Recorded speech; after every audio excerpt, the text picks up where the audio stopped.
Hello, everybody, and welcome. This is the Apostate Prophet. I hope you're having a fantastic day. I'm here today with a surprise guest and somebody that I have been wanting to talk to for quite a long time. It just took a while to arrange due to different circumstances, and because he himself is obviously a very busy man. I'm here today with Dr. Saad, who is a professor of marketing at Concordia University in Canada, former holder of Concordia University Research Chair in Evolutionary Behavioral Science and Darwinian Consumption.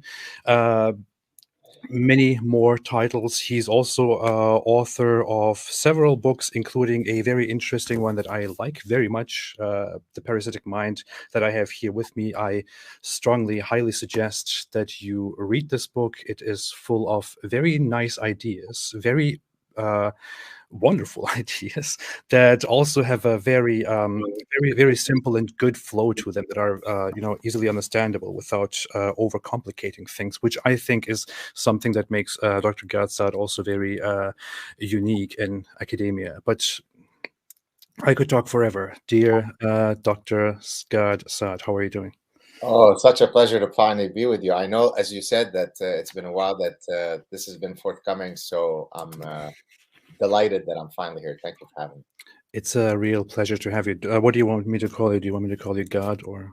You could call me God, or you could call me God, whatever you feel. But if it's Bostonian accent, God becomes God. So it's up to you. One I just exists, the other one we're not so sure of.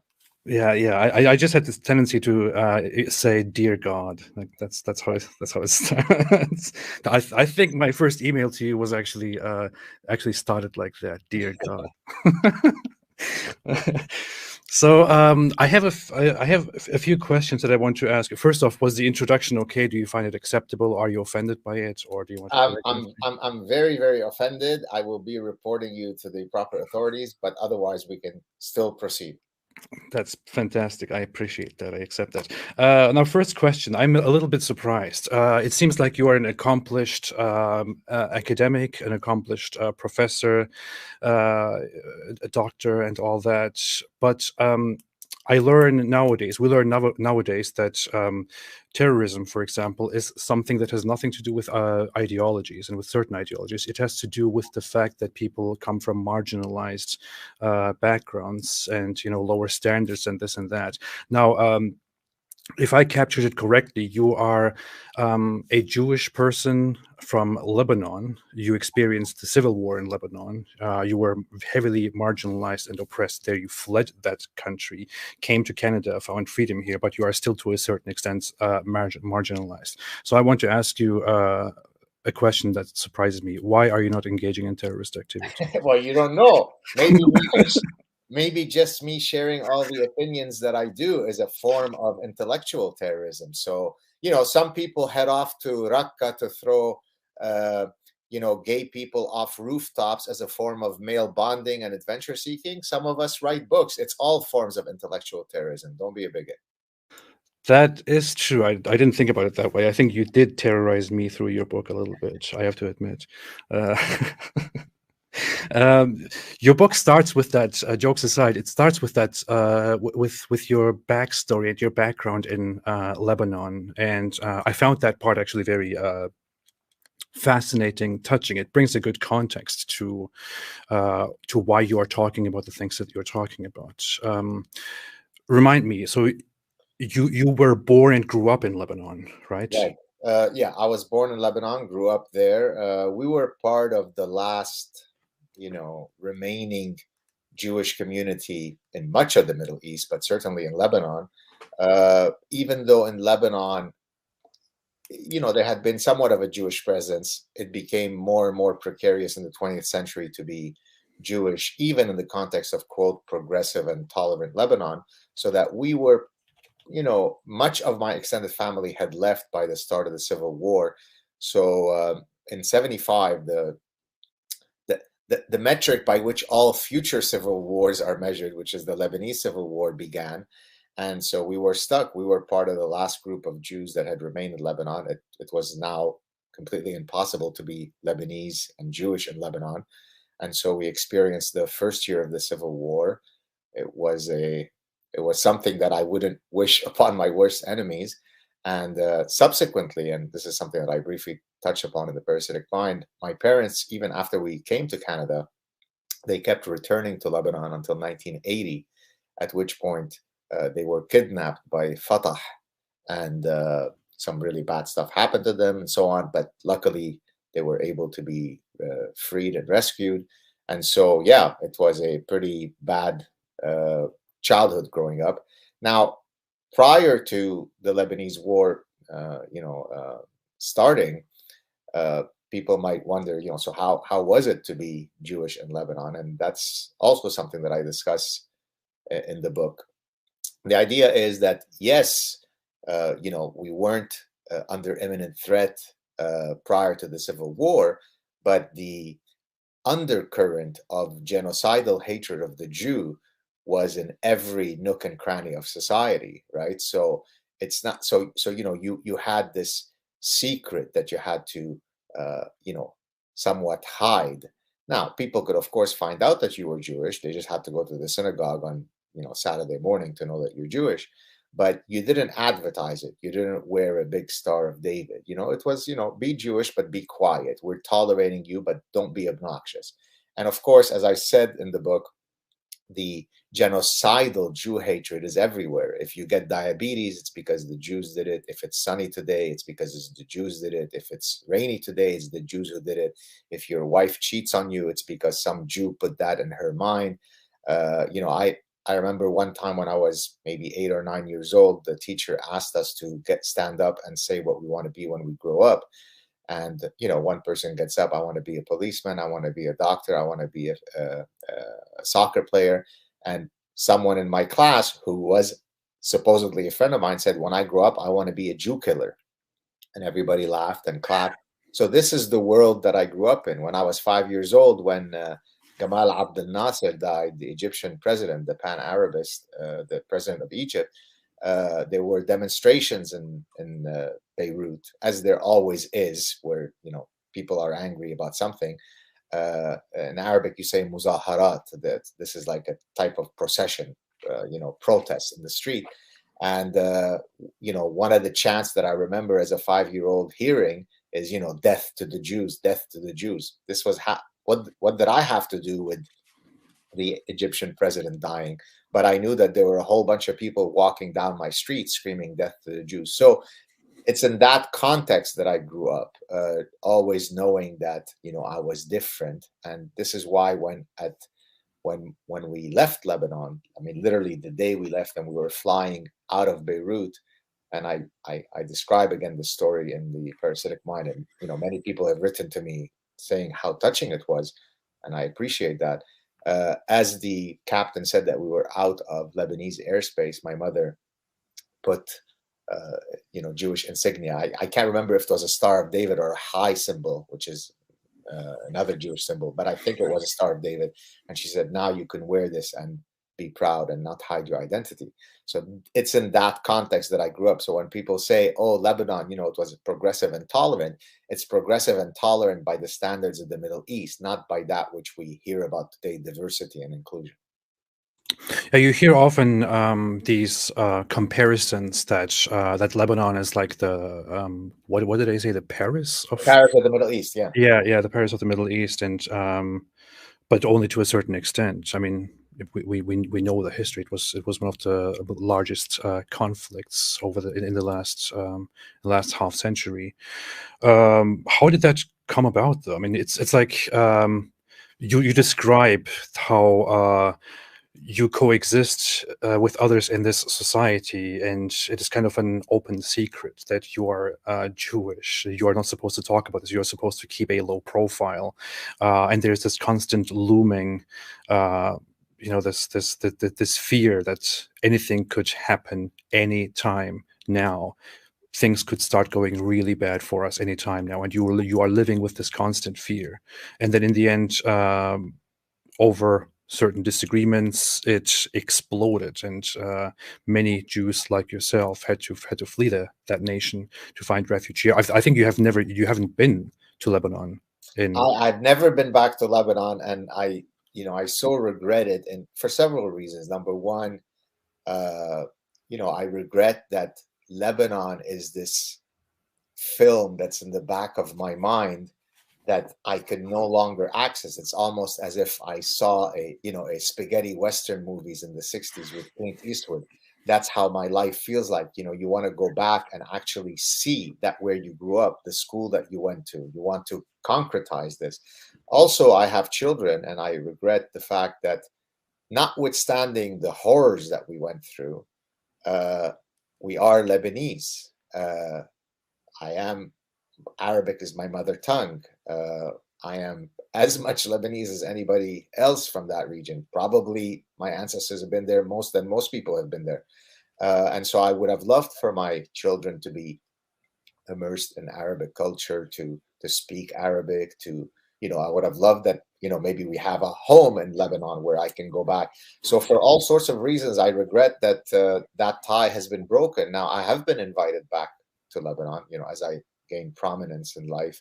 People have wanted me to come back, but you might imagine why I've been tepid to accept any such invitations. Maybe one day, as we say, inshallah, it will be better and I can go back and there could be love and peace. But, it just takes one idiot and then your life is over. Yeah, yeah. What do you think about the future of Lebanon? It seems like people kind of try to establish this peace by not talking about things. I have actually this interesting memory. I lived in Turkey for over 10 years, and there I was in business. I was an international expansion manager, and I had to meet with different people from different countries. And once I met with a group of business people from Lebanon. That was the first time that I had contact with people from Lebanon. Before that, I always thought it looks like a very interesting country, like a lot of a variety of cultural, of art and cultural stuff that is coming out of Lebanon, which you don't see very much from other countries in the Middle East. When I sat down with these people, with these Lebanese people for dinner, and I had a conversation about just the world and everything. I asked them about their backgrounds. I said, "So, what is your your ethnic or cultural or religious background?" And suddenly, it was three people. They all kind of awkwardly lowered their head and said, "Oh, we don't like to talk about those Well, things." I'm surprised that as you were saying that you asked them that question. I was surprised that you did, because in the Lebanese context, that's or even in the Middle Eastern context, that's a deep faux pas. And I'll tell you a few. I'll begin with one quick story to speak to that.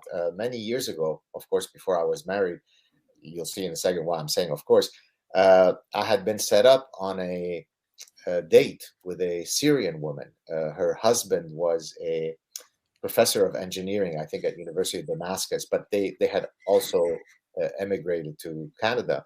And I met the parents at a party, and on paper, I looked like an ideal candidate. I was a young guy. I was a professor.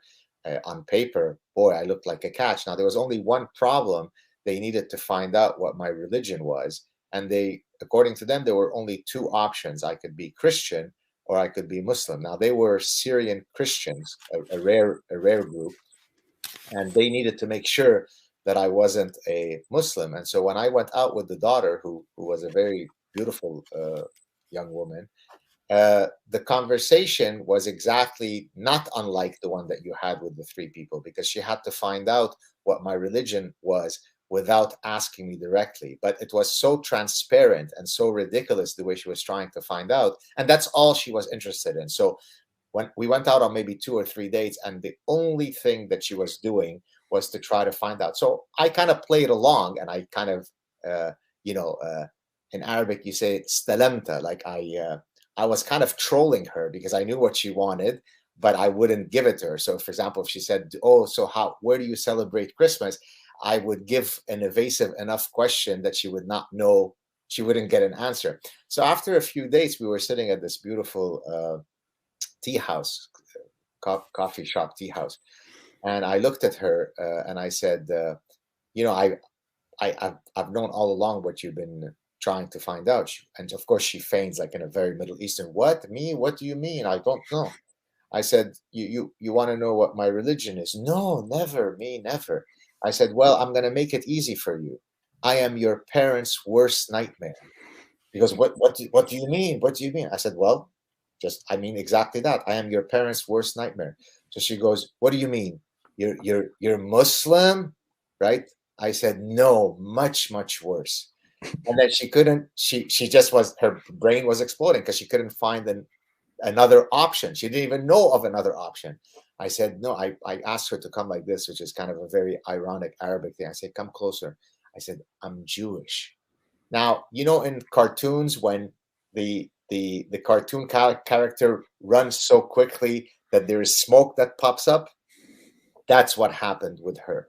And then as I was driving her back to her parents' house, it's as if she was trying to jump out of the car before the car stopped because she was so desperate to get out of the car. Now, this was someone who was Christian, Syrian, and yet had this. And so she goes to me, you know, good luck to you, as I was leaving. I said, do you mean with my disease? And so this is the kind of reality that you have. Do I have time to tell one other quick story before you come Go in? ahead, go ahead, go ahead, definitely. So when I was a doctoral student first semester at Cornell University, I met up with a lot of Arabs, and you know, because I was Lebanese and spoke Arabic and so on, and I was a very good soccer player, so we connected. So we would hang out and we would go out and so on. And of course, I mean, they were all, most of them were Muslims, a few of them were Christian. So one day, one of them, I won't mention his name, although I'm not sure he deserves that courtesy, uh, invited me out for a coffee. This is in Ithaca, New York, where Cornell is.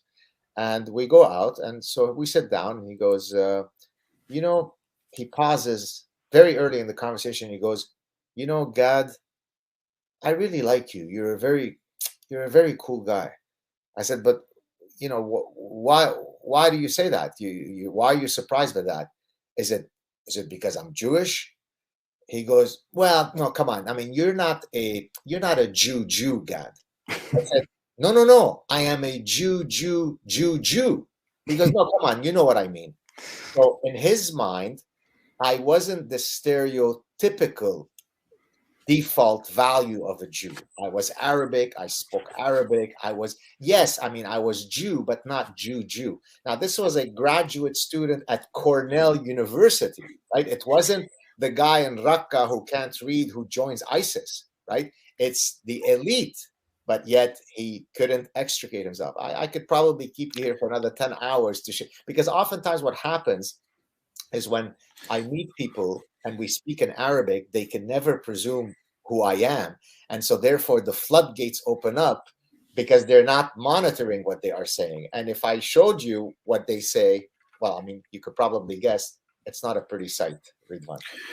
Well, thank you for for telling us that. I mean, it's really in the West, people have this. People are often shocked when you tell them about these interactions that happen between people and these opinions that people hold about different groups of people. People are really shocked by this, although such things are completely normal to us. I mean, I don't want to go too deeply into this from my own side. I sometimes tell people about how it was within my own family and you know, family, friends, and all that. But it was completely normal for. I mean, I learned from my own parents that uh, the Jews are the worst things imaginable.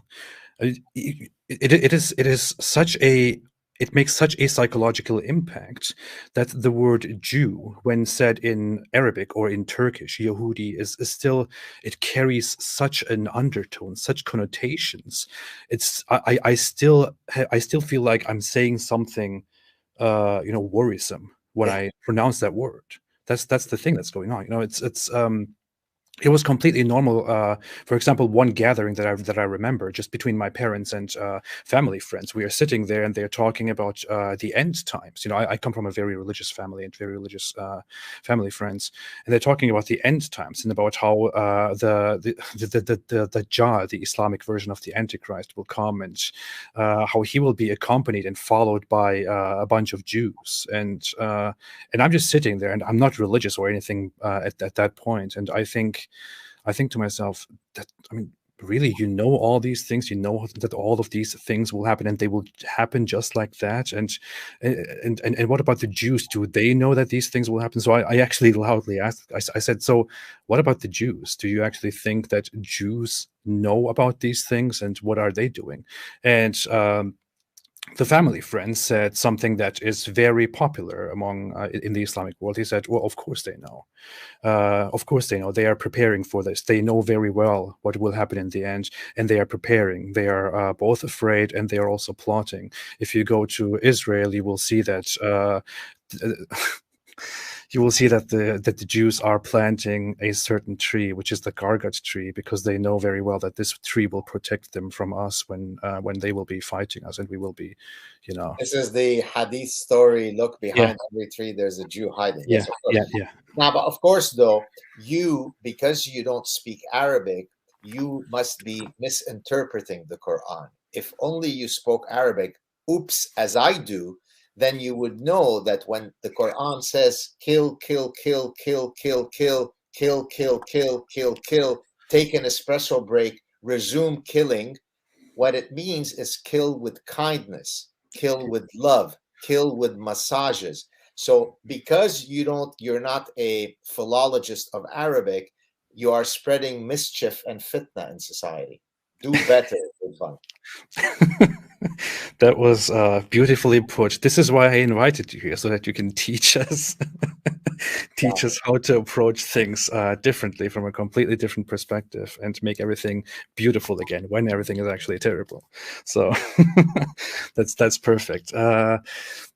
Coming to, I want to get back to your book. I have it here, by the way, for all those who have not seen it at the beginning. The Parasitic Mind by Dr. Saad. It's a wonderful book. I really recommend reading this. It's really, it includes much of what we just talked about, and there are a lot of references to Islam in it, which is very surprising to me, because it doesn't primarily focus on Islam, but I can see why, and also to a lot of thought problems that spread in today's time, why people think very absurd things, and I want to get to that.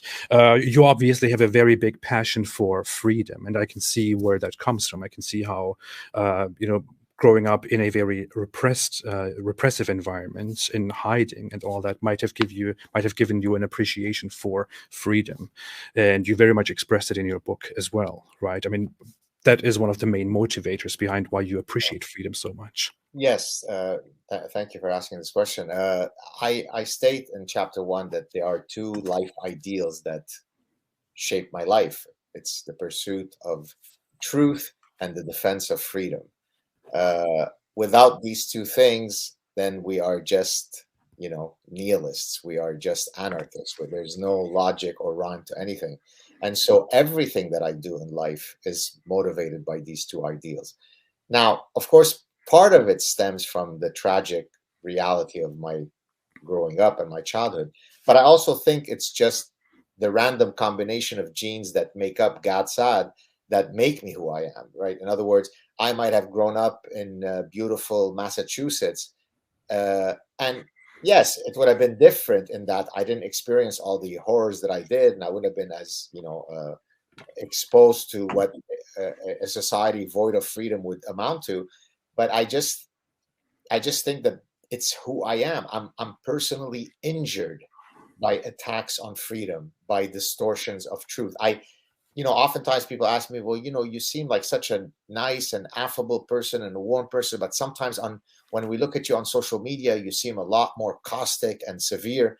Well, I'm not. I'm actually a very fun-loving, very humorous, very affable guy.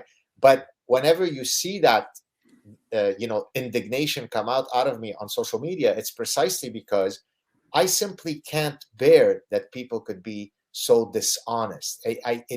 It's as if you could see a person flying, and it surprises you. I'm surprised by how diabolically dishonest and duplicitous people are, right? So I could sit down and be talking to a Muslim person who says, well, you don't know what's in the Quran. So then I can quote exactly what it is. And I can quote it in Arabic, which they don't know. And they say, no, it's not true. So when you are so parasitized such that we can't find a common, decent place, an epistemological place of truth where we can agree that left is left, right is right, up is up, down is down, then it leaves you desperate. And so one of the reasons why I wrote The Parasitic Mind, one of many reasons, is that, I argue that I've seen two great wars in my life. The first great war is the one in Lebanon. The second great war is the war on reason, science, logic, common sense that I've seen in academia.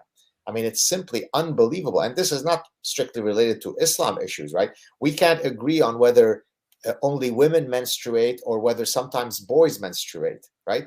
If I have to receive an email from people, adults, functioning adults, who write to me very politely, "Dear Professor Saad, as an evolutionary behavioral scientist, you would be able to answer this question.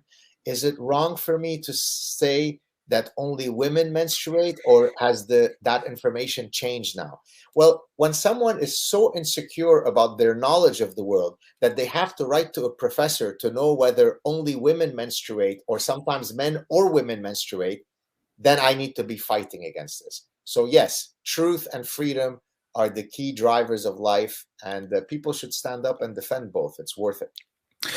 You argue a lot that truth is very much being redefined and bent in today's time, and you appeal very much to progressivism and postmodernism in how postmodernism especially approaches reality in such a way that it depicts truth as entirely subjective. Something that is true may not be true according to you. You can just simply you can make something else true by simply accepting that as true. You can say, I am actually a woman. I'm actually this tall. I'm actually of that race and of that origin. I'm actually this and that.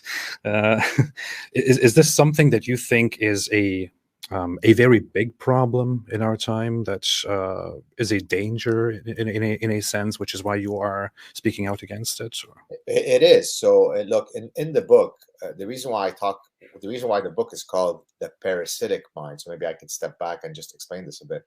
So as an evolutionist, one of the things that I do, or any evolutionist would do, is to use what's called comparative psychology. Comparative psychology is where you look at other species and compare their behavior to humans to demonstrate that there is a common ancestry, right? So for example, if I show you that there are certain sex-specific toy preferences that vervet monkeys and rhesus monkeys have that are similar to human infants, then this shows you that there's probably some evolutionary and biological reason why boys prefer trucks and guns and why girls prefer dolls on average.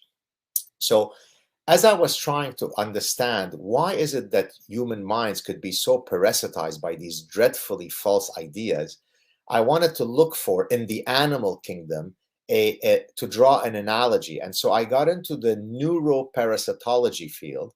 Now, parasitology is simply the study of how, the relationship between parasites and hosts. So for example, a tapeworm can parasitize a host in its intestinal tract, whereas a neuroparasite is a parasite that needs to end up in the host's brain, altering its neuronal circuitry to suit its interests, right? So the parasite is parasitizing the mind, the brain of the host. And so I had my aha moment. I would use the neuroparasitological model to argue that humans could not only be parasitized by actual brainworms, actual parasites, but they could be parasitized by a second class of parasitic agents, which I called idea pathogens.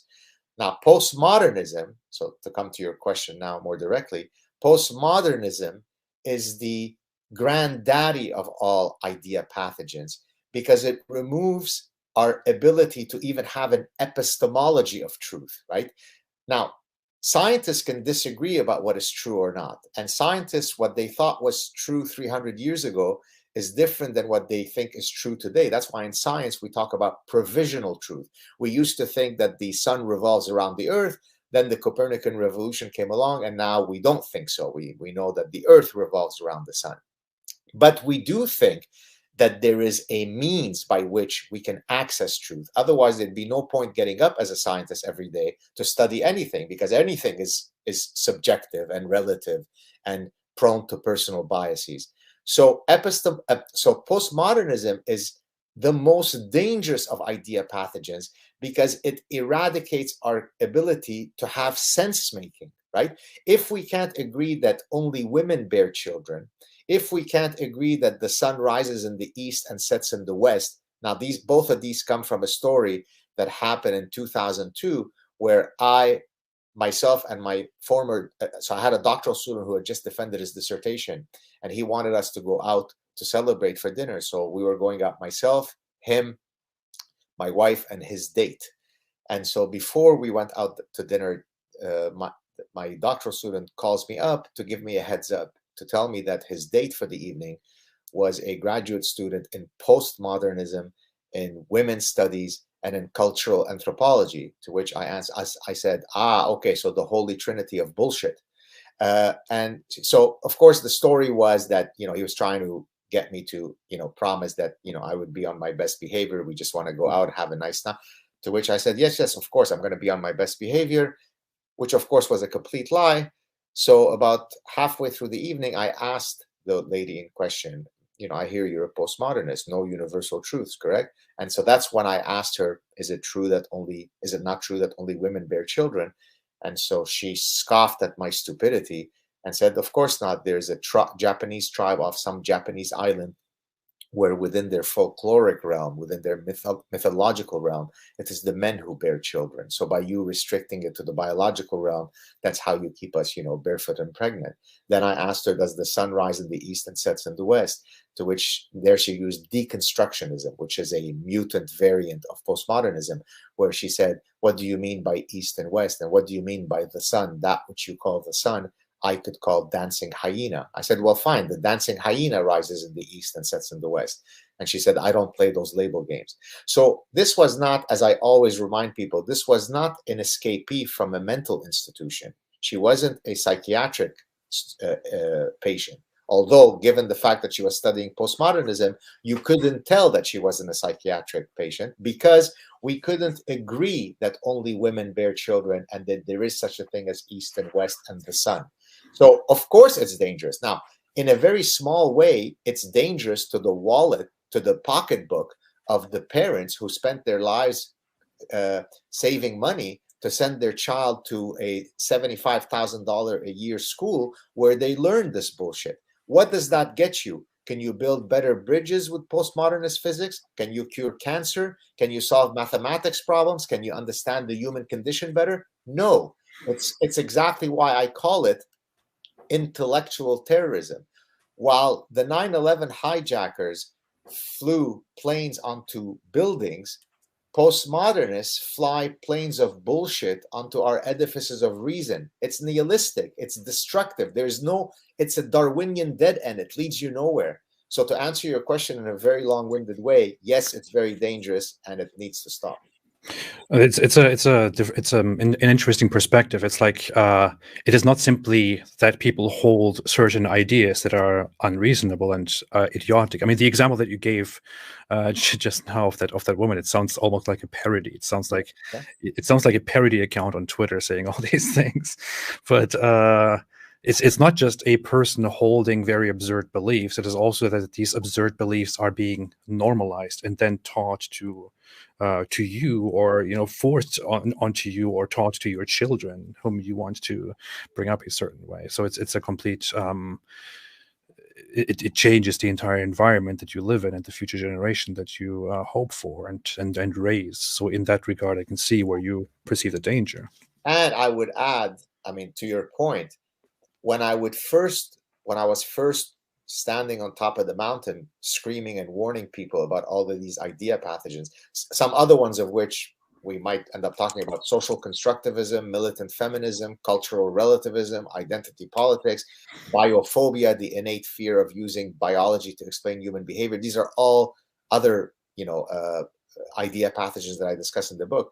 Now, when I would first warn people about these things many decades ago, people would say, up until now, well, come on, you're just coming up with extreme examples from some esoteric department in the humanities. That's not reflective of anything. And then I would always tell people, and it's turned out to be exactly right. I don't mean to be gleeful about saying I told you so, but just like the COVID virus, as far as we know, starts off in a lab, but then it breaks free of the lab, keeping us then prisoners for the next 2 years. These idea pathogens might start off in a quote lab in some humanities department, but eventually those idea pathogens break out and they become someone called Justin Trudeau, right? So the Prime Minister of Canada, who's now been elected not once, not twice, but 3 times by completely lobotomized Canadians, is a walking manifestation of every single one of those idea pathogens. Now, it's not because he's an evil, diabolical villain. It's because he is a product of the educational system that he's been brought up in. And he has been brought up with each of those idea pathogens as the guiding framework by which you live life. Now, that guy escapes from the lab, becomes prime minister, and then I get to not be able to walk my dog outside after 10 o'clock because we all know that the COVID virus, if you walk your dog after 10 p.m., is very, very dangerous when you're walking alone in a neighborhood. So yes, these idea pathogens start off in esoteric bullshit academic departments, but wait enough time, they become prevalent in journalism, in human resource departments, in the military, in the FBI, in the university. It's everywhere. So those folks who did not see that bad ideas are not restricted to a building in a campus are simply myopic. Yeah, there is a part in your book where you're lengthily discussing these things, and you're talking about a specific celebrity and her child. What was it? Charlize Theron, I Sorry, think. no, exactly. Yeah, and how she has a I can't exactly remember the roles or the actual gender that we're talking about, but that her 3-year-old child makes a decision over what gender the child actually is, and she respects that decision and goes with it because it's the child knows best what gender that child is, right? Is that? I'm sorry, go ahead. I don't mean to interrupt you. Go ahead. No. Just correct me on that, because that just brought something to my mind as I was reading that, which I thought was very messed up. Something that you didn't go into from that, but in connection to a child making such life-changing decisions at the age of 3, just made me think of something else that I am often confronted with. But was that right as far as I captured that? I think the child was about 3. My point there, incidentally, is to demonstrate the lack of cognitive consistency that stem from these idea pathogens. And if I may just step back for a second and get technical for a moment.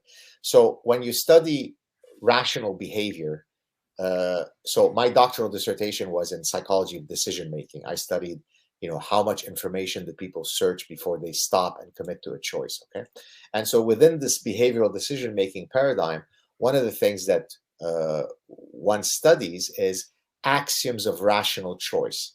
This is what typically economists study. So, for example, if I prefer car A to car B, and I prefer car B to car C, then I must prefer car A to car C. That's an axiom of rational choice. If I violate that relationship, this is called the transitivity axiom. It's a mathematical property. If A is greater than B and B is greater than C, A must be greater than C.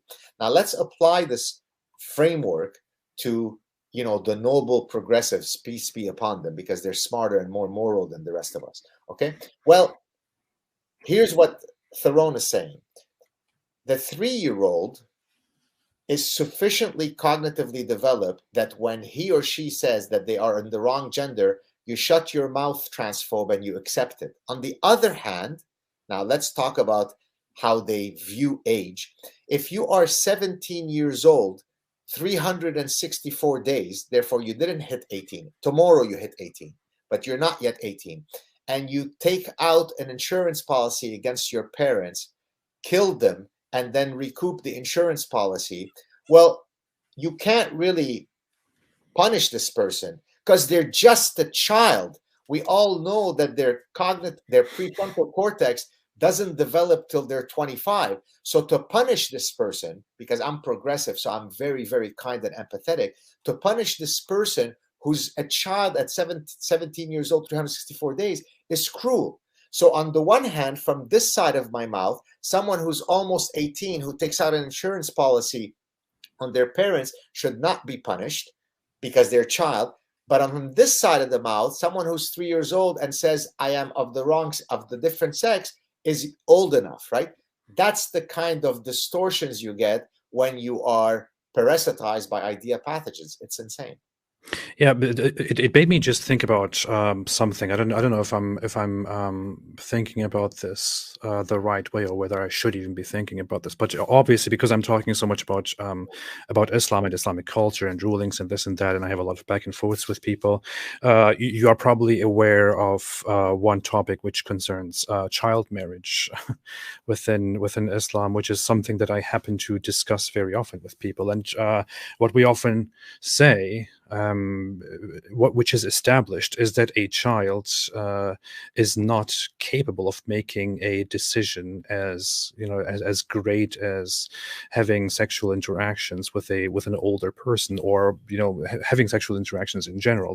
Is not capable of these things. Is not able to make a decision like getting into a marriage with an older person, and so on. If we have a scenario of a 50-year-old person marrying a 6-year-old child, for example, we would say, hey, what the hell? It is a 6-year-old child. A 6-year-old child is not remotely capable of making such a life-changing decision, and to go into such a contract to, to dedicate herself to that. But if we then want to accept that a 3-year-old child can make such a huge life-changing decision for herself, and that we have to simply accept that decision because the child knows best, knows better than us, then doesn't that put in danger our entire idea of why child marriage is wrong?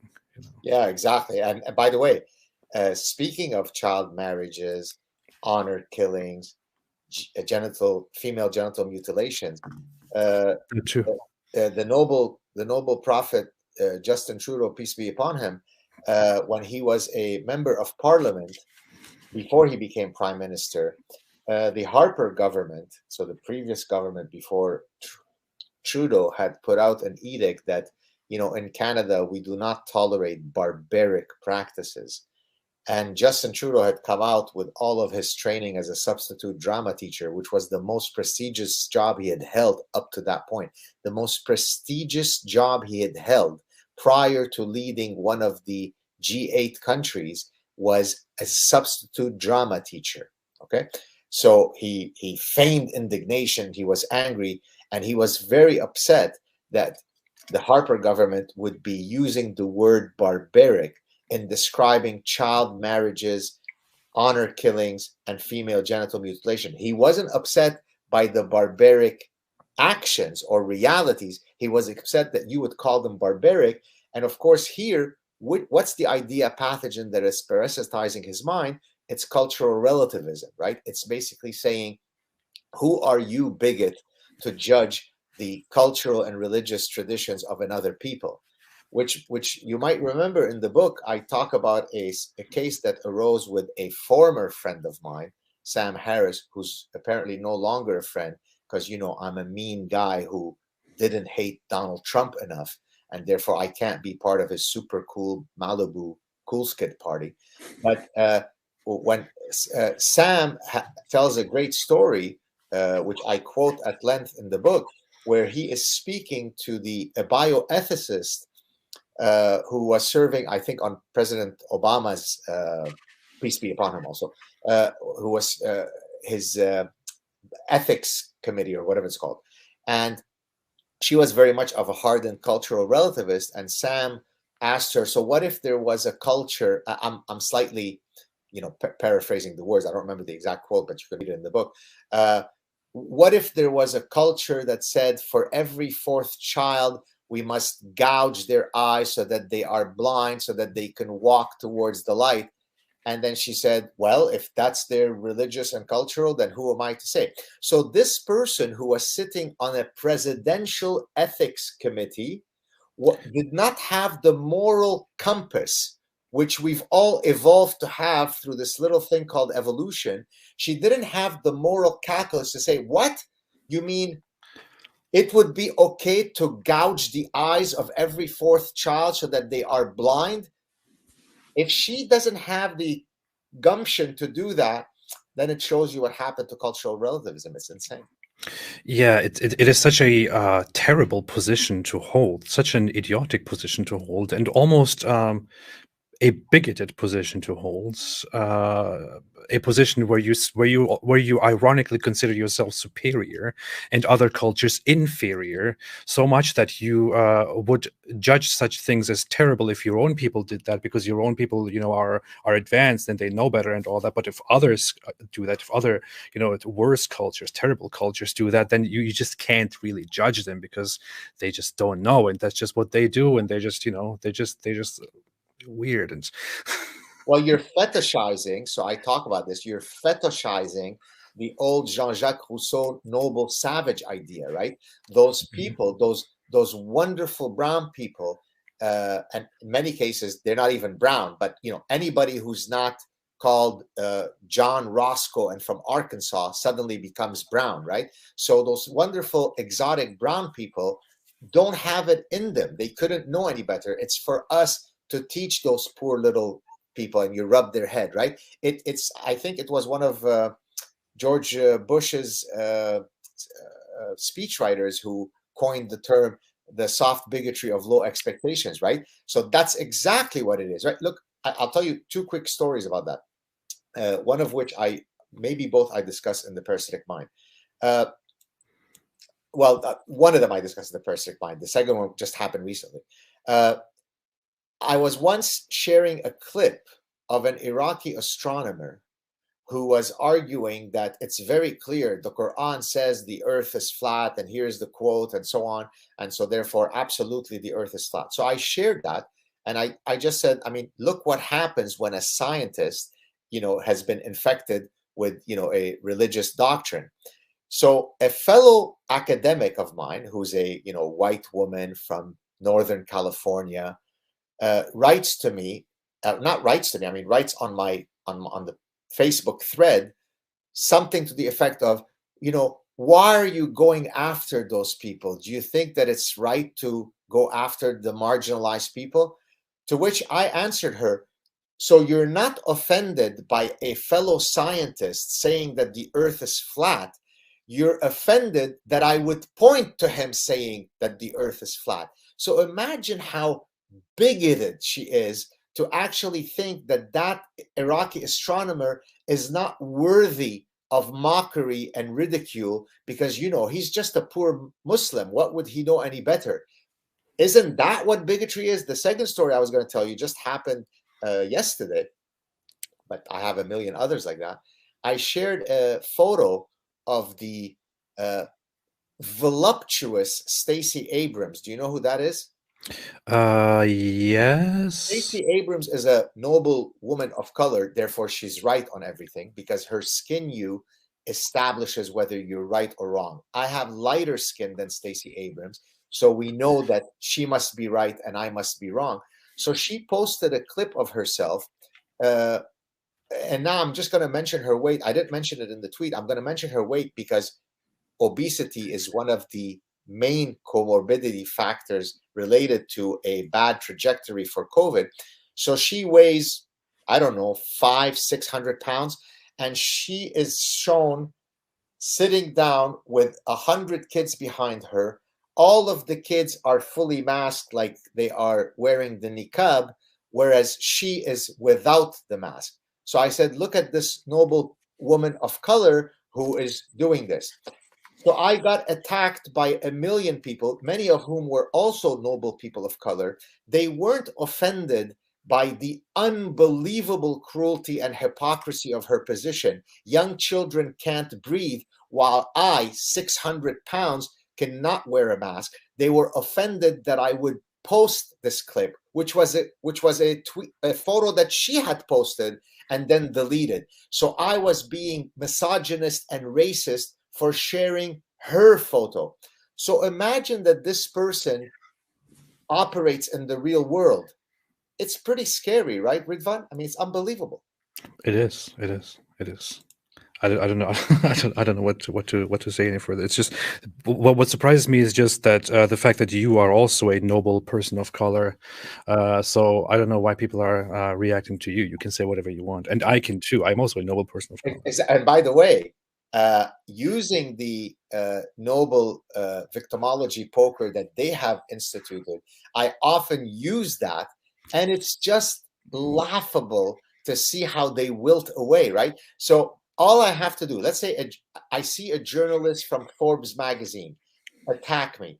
So then I feign, that I'm hurt and all this. And I say, here I am, a war refugee, a person of color, an Arabic Jew. Why are you attacking me? The second she sees that, they panic so much because they've been so inculcated with this calculus, they'll shut down their Twitter account, they'll put it under protected tweets. So imagine that we live in such a Kafkaesque world where when I am trolling your positions, you are so unsure of your principles that I simply say, are you aware that I'm a person of color according to your metrics? That's it. I win the argument. I have to say nothing else. So the same thing, something very similar happens when I talk about my background with, how I learned hate in the Islamic culture and all that. So when I talk about something that we talked about at the beginning of our conversation, the whole, Jew hatred and how it is deeply ingrained and all that. When I talk about these things, I am often, people of, you know, of Western European origin from America, of atheistic, backgrounds, often respond to me and accuse me of bigotry and hate and all that. But when I bring forth my background, that I am actually a former Muslim and my parents are Muslims and I come from this culture, then they are quiet and go away. So that's just how it goes. Apparently, we have. Yeah, go ahead. Finish your point. No, apparently we have more right to say something about these things just because of for the merit of our, I don't know, our color or our origin or whatever it is. Exactly right. And I was going to say that in the case of Stacey Abrams, the fact that I wasn't black meant that I couldn't attack a black woman, right? So it's literally, you have to basically check what on the continuum of skin colors, you have to check what your skin color hue is, and based on that classification, that determines whom you can criticize. So it's perfectly fine to criticize someone who is white or who is a brown person but lighter than me. But if they score darker than me, then shut your mouth, Jew boy. You don't have a right to speak.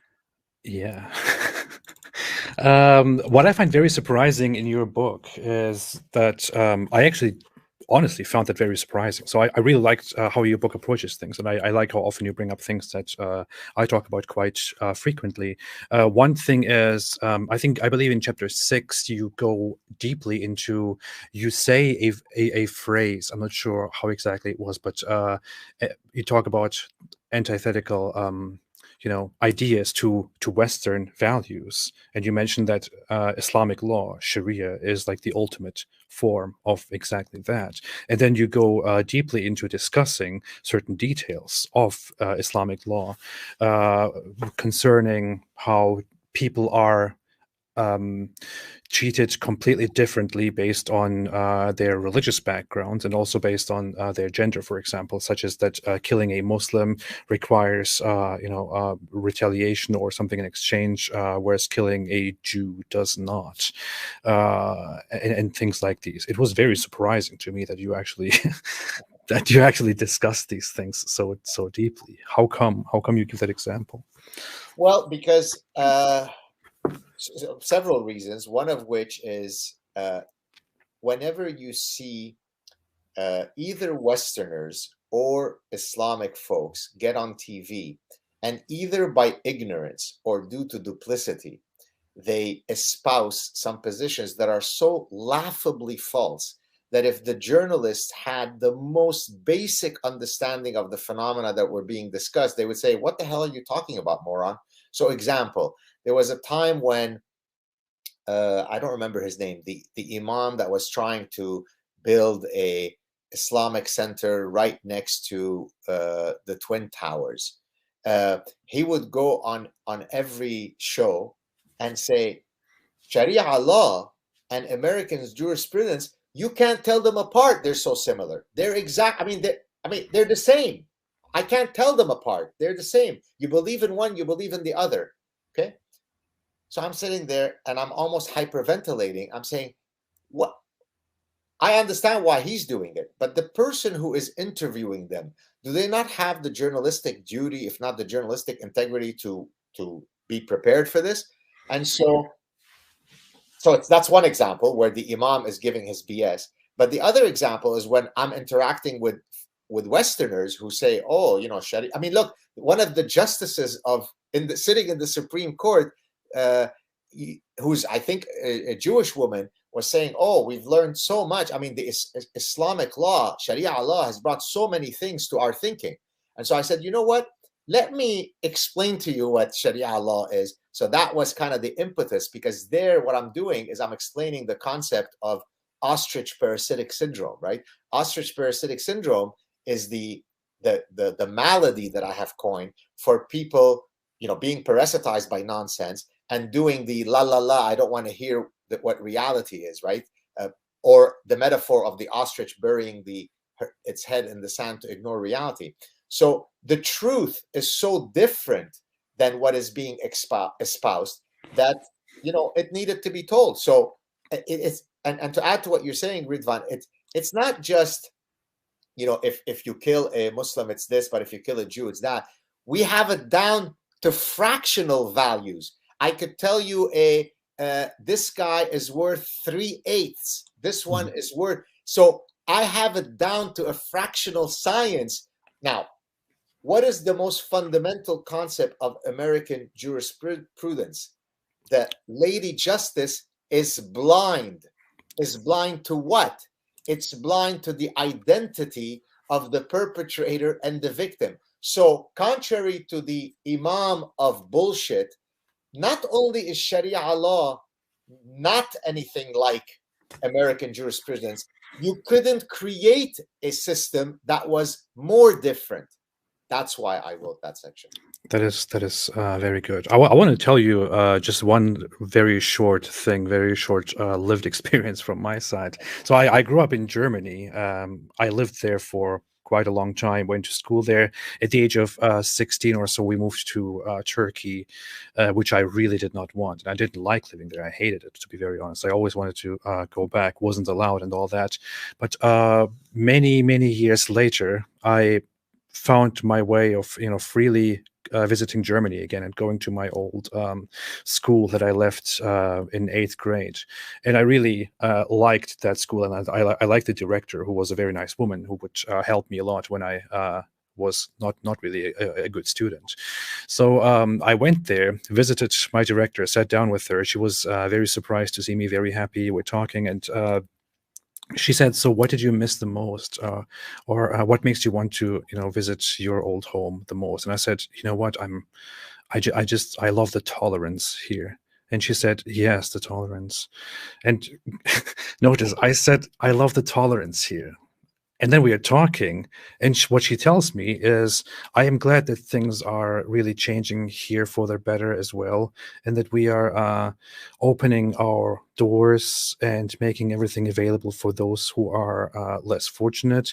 Because let's be honest, everyone should partake in our society and take what we have taken for granted, because we should no longer be living off the back of others at the expense of others."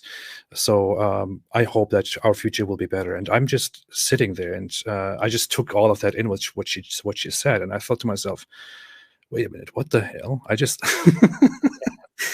I just said I just said I don't like the tolerance over there, and I like the tolerance in here." And then she's giving me this whole idea of, well, now we are taking everybody in and opening our borders and making everything open for them, and things will get better now because we have been so bad, and we should give everything to those people. And I just thought I couldn't make the connection between how she even thought that would be a good response to what I just said. I mean, it Yeah, doesn't doesn't really connect, right? So I just, all I wanted to do was just to be quiet, not respond. I thought I didn't come here to discuss, to engage in a heated debate. I came here to just see the people that I missed for a long time. But then I don't know, we chatted online together. We messaged each other, and she kept telling me how much she wants people like less fortunate people to come more and more into the country and to benefit from everything freely. And I just thought, man, what a delusion! I don't understand. Well, it's a form of orgiastic pathology of guilt, right? It's I am born, therefore I'm guilty, and so it's taking the Christian, concept of original sin, but applying it in an even more diabolical way, right? So I'll give you a few examples that support your wonderful your tragic story. Uh, uh, there was a case of I can't remember if I think he was Norwegian. Maybe it could have been Norwegian. It could have been Swedish, where a man was raped by a noble Somali refugee. So a male on male rape. And then when he had to go and testify, the victim, he was very, very, he felt very guilt ridden, because in him testifying it, there could be the chance of the Somali guy, after he serves, a week in prison, will be deported. And it was wrong of him to do this. So now imagine the instinct that most people would feel if they were raped. They probably wouldn't be sitting pathologizing about their guilt vis-a-vis the rapists. But when you're able to convince a whole civilization that you being raped is a manifestation of how bad you are and you should apologize to the rapist, then all Darwinian mechanisms that shape our instinctual drives have gone out the window. Hence, it's parasitic, right? I mean, it's, by the way, I'll tell you something that speaks to rape that you might find interesting given your interest on your channel. When I speak to people in Arabic and they don't know, I mean, now it's kind of harder for them not to know about me, if only because a lot of people know about me. But the typical imagery that they use is they say the West is a woman to be mounted, right? It's a very, right? So you mount her, you take her, right? The Westerners who are going, welcome refugee, might want to revisit somebody. Now, again, don't get me wrong. I am the product. I don't need to be lectured about the value of empathetic immigration policies. I am a product of immigration. I would have been dead if someone didn't open their door to me and treat me generously. So I'm all for letting in people. But the second you come in to my home, to my country, I get to decide whether the values that you're bringing in are those that we will tolerate or not. And if part of the deal is you come into our country, no female genital mutilation of 5-year-old girls, if yes, you agree to that, come in, my brother, let's grow together. If not, don't let the door hit your ass on the way back to wherever you came from. That's not bigoted. That's called, in Arabic, having shakhsiyya. You have a personhood, you have a spine, right? I have honor. I defend my home, I defend my children, I defend my country. It doesn't make me virtuous to say I'm going to tolerate the intolerable, as Karl Popper says. On the contrary, what makes me virtuous is to say, no, there are some things here that I will never tolerate. If you accept it, come in. If no, stay away. I mean, if I say, hey, I do not want child marriage in this country, if that's okay for you, and you come here, do not bring child marriage into this country. What I'm doing is essentially I'm looking out for the safety of the people that I know, of the people around me. I'm looking out for the safety of my community, and I'm even looking out for the safety of you if you want to be part of this. And I am also an immigrant, by the way, in America, so I also benefited from that. I'm in no way against that, but I mean, it should be a given that if you want to go to a different environment and be a part of that environment, you should not you should agree to not bringing certain practices there that are considered destructive, that are simply not part of that environment, that are hated. Female genital mutilation, rape, child marriage, I don't know, wife beating. Many of these things could be counted to that. Can I ask you a question, if I may? Sure, go ahead. What is it that you think in you that allowed you to break free of your shackles? And the reason why I ask this is because as a psychologist, I'm interested in synthesizing that and putting it in a bottle so that I can spray it on people and they can also be dewormed, if you'd like. Because, you know, again, the statistical probability of you coming from the background that you come from and then saying, sorry, I'm not having any of this, is very low. So what is it? Is it just the random combination of your genes? Is it a particular episode? Maybe you could tell us about it. I do think about that quite often. Maybe you should invite me to your show. I would appreciate that. But I mean, I do think about that very often. I guess it's a combination of different I don't know factors. Maybe a result of a series of events in my life. Maybe something to do with my childhood. I just think I've always had a very curious, questioning attitude, and I think there is one big factor, which is that living in Germany, I was very much in love with the way people in Germany thought and saw each other, how people were equal, and didn't have this this bunch of unnecessary borders between genders and people of different kinds and all that. And I really enjoyed that. I enjoyed being able to have a creative mind and to think and say whatever I want. Then moving to Turkey, I saw that everything is extremely repressive. Talking to the other gender is always a huge problem. You could get in trouble very easily and all that. Creativity is not valued at all. I guess the contrast in that made me just long for what I learned to love at the very beginning. And maybe just that, maybe it is really just that that helped me, break free and think differently and appreciate these values so much that I want to uphold them and protect them and believe in them. Well, that, you know, I tell you, I mean, in speaking to you and speaking in countless other Muslims and ex-Muslims, I mean, I have more friends who are of that religion than most people will ever have hair on their head. So that's why I don't like when people, you know, oh, are you being Islamophobic? Come on. I judge people on the merits and the totality of merits and flaws of their character. So if I put Ridvan through a values machine, and I see that his values are consistent with the values of the West, then I'm much more likely to support him coming into our country, even though he's Muslim. I don't give a damn that he's a Muslim. Whereas I might say, here is this Orthodox Jew. I mean, yes, he may not blow up stuff, but maybe he holds certain values. Let's assume that he did, that he holds certain values that are contrary to our common values in the West. Well, then my vote goes for Ridvan, or the Imam of Peace, if you know who it is, Imam Tawhidi, who is, a very, practicing Muslim. I share a lot more in common with him than I might with a lot of the Orthodox Jews that live, about 20 minutes from here, even though I'm Jewish. So imagine the difference in mindset, right?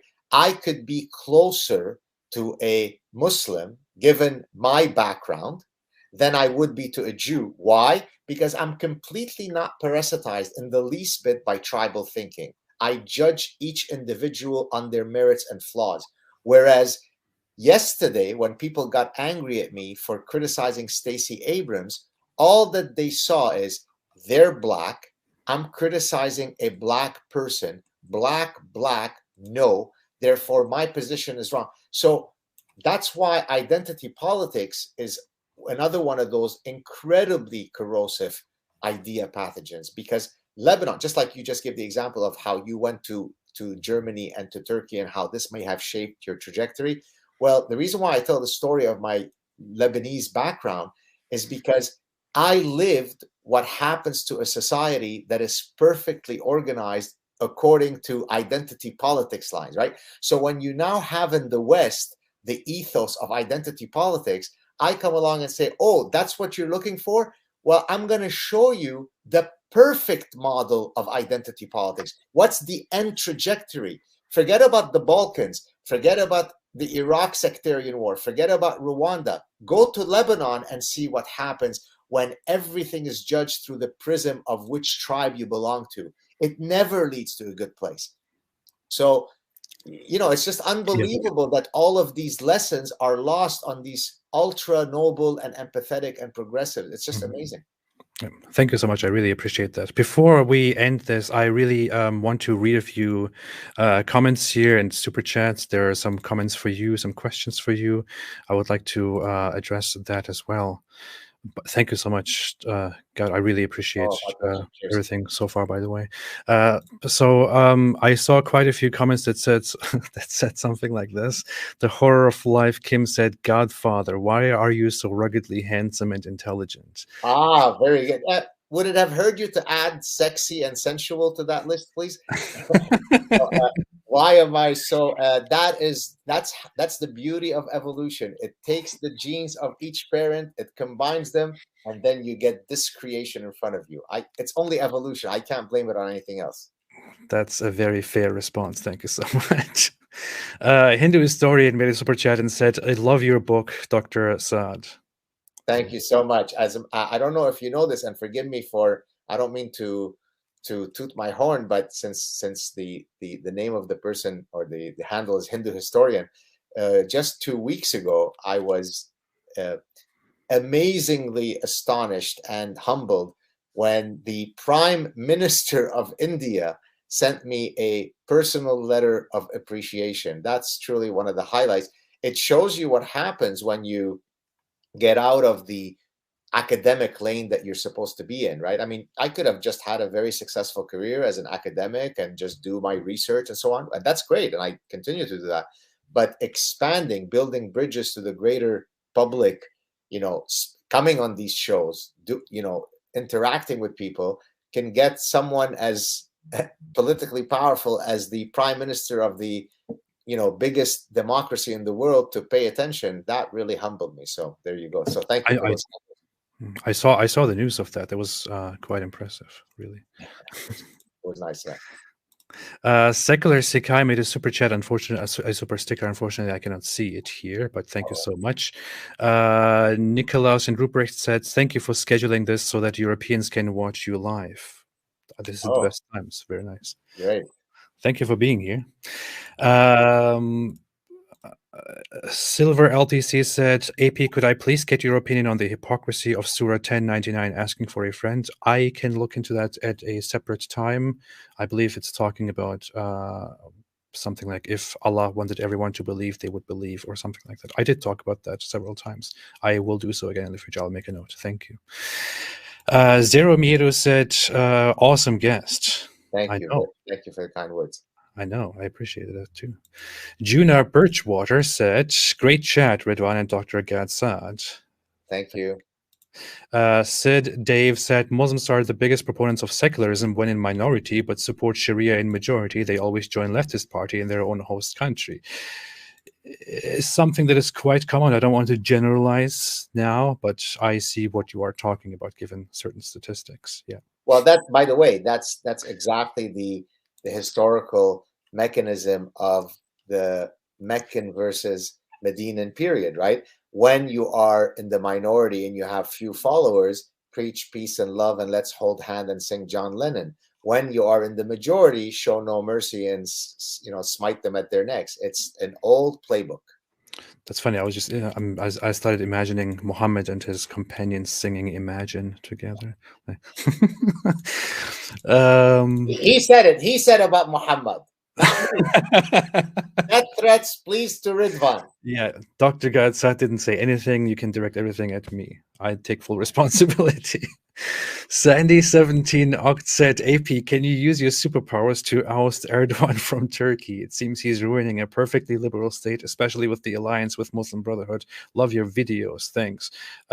Honestly, even if I had superpowers, I would not bother about Turkey anymore. I just left it behind. I can't be bothered by that anymore. Wow. Yeah. Are your parents still in Turkey? They are still, yeah, but Do they get any flack for their evil son's behaviors? um, they don't tell me anything about it. As far as I don't know. I don't know, but I guess people just ask them, and it feels very awkward for them. Right. And yeah, I don't have very much contact as much as I used to, due to the given circumstances. Laura Messara said, I love Gatsad, very brave person. I love AP. What a great combination. They give me hope for the future. Thank you so much. Thank you so much, Laura. I really appreciate it.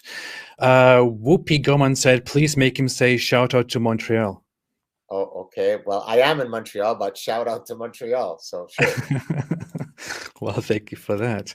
Pine Creek said, Pine Creek has his own YouTube channel, very nice guy, said, the shade of your skin is not a good indicator of critical thinking. A black female lesbian can be very smart or very stupid. Oh, that is absolutely wrong. I learned in my cognitive studies at Wellesley College when I was majoring in women's studies that a black female lesbian is inherently smarter than you, period. So that's wrong. Yeah, and how dare you, Pine Creek, say such a ridiculous thing here. Yeah. Seriously. Sandy17 Oct again said, AP, what is Islamophobic about saying not to kill people for blasphemy? Seems a fairly reasonable ask to me. Dr. Saad, always a pleasure to hear you. Thank you. I appreciate that. Well, it is Islamophobic because if you criticize people's values, even if they call for your killing, then you are simply Islamophobic and bigoted. That should be. Incidentally, before you read the next one, you may or may not know this, but I suspect that you would, Ridvan. There are many, many commentaries coming from noble people of the noble faith who basically argue that when they are killing you, that is actually an act of mercy. Yes. Right? So the actual killing of you, where they separate your head from the rest of your body, they can't understand how you would, be angry about that when it is such a merciful act.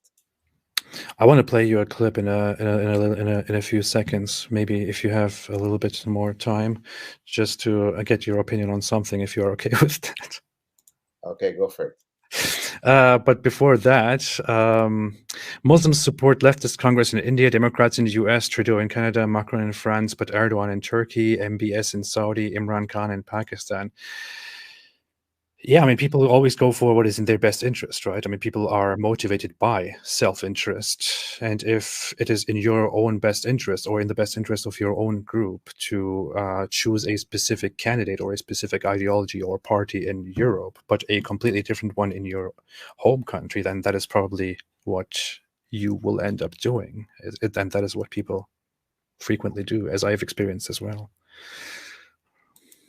Unless you want to add anything to that. I'm good. You're good. Okay.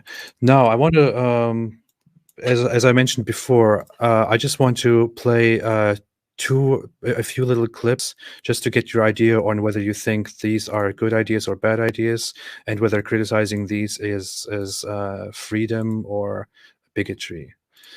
You can always let me know if you think you don't want to react or say anything about these things. All right. Let me know if you can hear this. I can't hear it. You can't hear it? No. Okay, you can't hear it. Fine, let's see. I saw him moving, but I couldn't hear anything. Oh, well. Huh. I think I should be able to then. Part of our religion, there's a reason to it. Yeah, there's a reason why there's a capital punishment, because people like you, little weaklings who leave their religion and cause corruption in the land by spreading it, the capital punishment in Islamic law would be applied to you. We have no doubt, and we're proud of that. Yeah, capital punishment will be applied in an Islamic state. Yeah, not individuals going and doing it themselves like idiots. Yeah, no, under an emir, it is done, yes, and we, you know what, we'll be watching. The right of the community is greater than you individual wanting your right to freedom, which is BS, absolutely BS. So what do you think so far about this? I mean, well, you know what I think, but I would say that maybe I could add a little value to that clip. His name escapes me right now, but Al-Qaradawi, the head of the, arguably the most senior Sunni cleric from Al-Azhar University in Egypt and so on, said that if it weren't for the death penalty for apostasy, Islam would not have survived. So it's a very good marketing ploy. You need to buy my product or else I kill you. You need to not buy another product or else I kill you. That's a wonderful marketing message. It works well. That's why Islam has 1.4 billion people, whereas Judaism is a very, very bad marketing religion. It only has 14 million people. Yeah, fantastically put. Well, this guy resides in the UK and has a YouTube channel that has 700,000 subscribers. More than me and you combined. Yes, yes. And also what I did was just to find out what happens, since people got in trouble for criticizing Islam and all that in the UK, I reported this to the police to see what's going on, because these people were really going very crazy and making targeted harassment and threats and all that. I communicated with the local police in his environment, in the Metropolitan Police in London. What they told me is that they don't see an issue with his speech because it was obviously simply a heated debate in which he said things that he feels very passionate about, which is why they can't blame him for saying something. Absolutely, can't blame him. The next thing is, we basically talked about this, but here's a popular Islamic apologist. He says, "I love how so many of these Islamophobes don't have the ability to represent me fairly by calling this child rape. How is it child rape when there is parental consent?" Exactly. That makes total sense. This guy should be on the Supreme Court. Is there a way we can get Biden to nominate him? I will try to find out. But, okay, he has to self-identify as a black woman. If yes, then Biden, because Biden explained to us that what matters is that you have a particular genitalia and a particular skin tone. That's what he's going to use to to appoint the next justice. So if this guy can do that, we might have found our next justice of the United States. That is fantastic. So you say this is completely in alignment with our current popular ideas in the West? Well, exactly, because we know that Sharia law is perfectly consistent with American Western jurisprudence. You can't tell them apart. So this seems to make perfect sense. That makes perfect sense. I really appreciate that. Next, we have this one. Mohammed Hijab is a popular Muslim apologist. He was actually on the Jordan Peterson podcast and had a conversation with him about. Oh, I heard about this. Okay, that's the guy. Okay. Yeah. You should really review that. That would be fantastic. He says, "I believe certain anti-Muslim women would wish they lived in the medieval period, a period where if a war was won by the opposing side, it was conventional that people could be taken as booty. Some historical accounts actually say some women would dress up for the captor." So, you know what I love about this is that we live in an era now where people are emboldened to say these things out loud, right? Where you can take a screenshot of it, right? This guy didn't say, you know what, I better not write this. It seems wrong. So in a sense, it's great, but in a sense, it's tragic. It's great because we get to see the stuff that they think. It's tragic in that the fact that he is emboldened to advertise this shows you how far the parasitic slope we've gone. Yeah, absolutely. Thank you for your input. And finally, law is superior.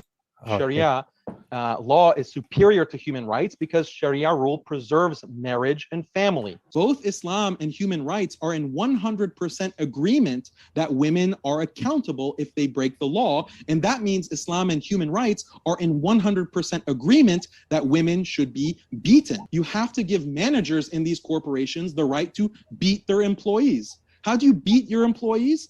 Well, if the employee violates the norms of the workplace, they get fired. And if they do not voluntarily comply, security will be called to remove them by force.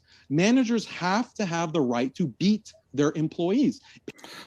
There you go. You see how both systems are perfectly consistent with each other? Is it the 6th or 7th Amendment of the United States Constitution that says, please feel free to beat your wife and or your employees? It's right there in the U.S. Constitution. So Sharia law, again, perfectly consistent. Now watch, somebody's going to take this clip, play it, not put it as though I am being sarcastic. anyways. Okay, and here's our final clip. This is from the same guy that we I just believe watched. that slavery is an ideal system, that there should be slaves in a society. Do you think slavery is okay? Yeah, I mean, slavery is something that I do not find to be immoral. Is there really a fundamental difference between wage labor and slave labor? Is there a difference between owning someone versus renting someone? Renting someone is worse, because think about the difference between owning a car and renting a car. When you So there you go.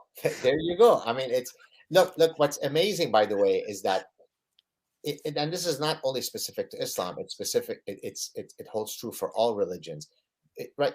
What is the definition of religious faith? Is that you suspend reason and you jump into the pool of faith, right? I mean, that's the definition. That's the tension between faith and reason, right? I believe, therefore, I don't activate my reason, right? So now, why am I saying all this? Because I could bring you 25 different imams, all of whom have the imprimatur of Al-Azhar University, which is the top, clerical place for Sunni Islam, and they will come up with all sorts of mental gymnastics to argue against this guy, right? So they, right? Oh no, there is no enmity against the Jews in the Quran. And whenever you see it, it's because you didn't understand it. And it's the stuff that I was talking about earlier when I joked about kill means to kill with kindness, right? So, and this, of course, is not specific only to Islam. So, for example, if I go to a rabbi, I say, hey, rabbi, I don't know if it's in Deuteronomy, I can't remember which one it is, where you take your insolent children to the gates of the city and you stone them to death. mm-hmm. That can't be a good moral code, rabbi, right? I mean, we can't put all of our eggs into that moral code, right? No, you don't understand, because the stone, it means that it's a stone of love. It means, right? So that's what happens when you leave the epistemology of science and reason. I could look in any of these holy books and prove to you that God loves gays, or I could look in those books and tell you that God despises gays. I can do all sorts of mental contortions to come up with whatever conclusion I want to reach. That's why, instead of being parasitized by religious moral codes, we have within us an innate moral compass that has been endowed upon us through millions of years of evolution. Listen to that voice. Don't rely on any holy books. Very nicely put. Very nicely said. Thank you so much, God. My Dr. pleasure. God, That was I really really appreciate it. Is there anything else that you want to add, that you want to share with our audience before we end? I guess I would say, I'll give you a compliment. It takes a lot of guts to do what you do. I always tell people, please activate your inner honey badger. It's something that you've done without needing to read chapter 8 of my book.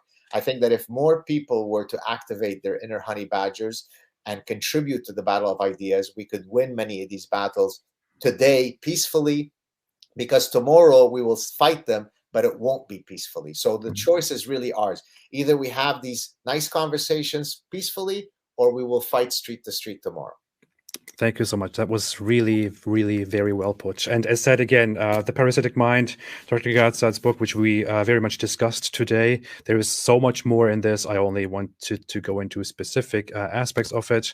I read it through and listened to it very quickly. So I would always suggest you get the book and go through it. It's very, very good and very much appreciated. And I think you're working on another book right now, right? I'm working on my next book right now, which is a book, tentatively titled A Recipe for the Good Life.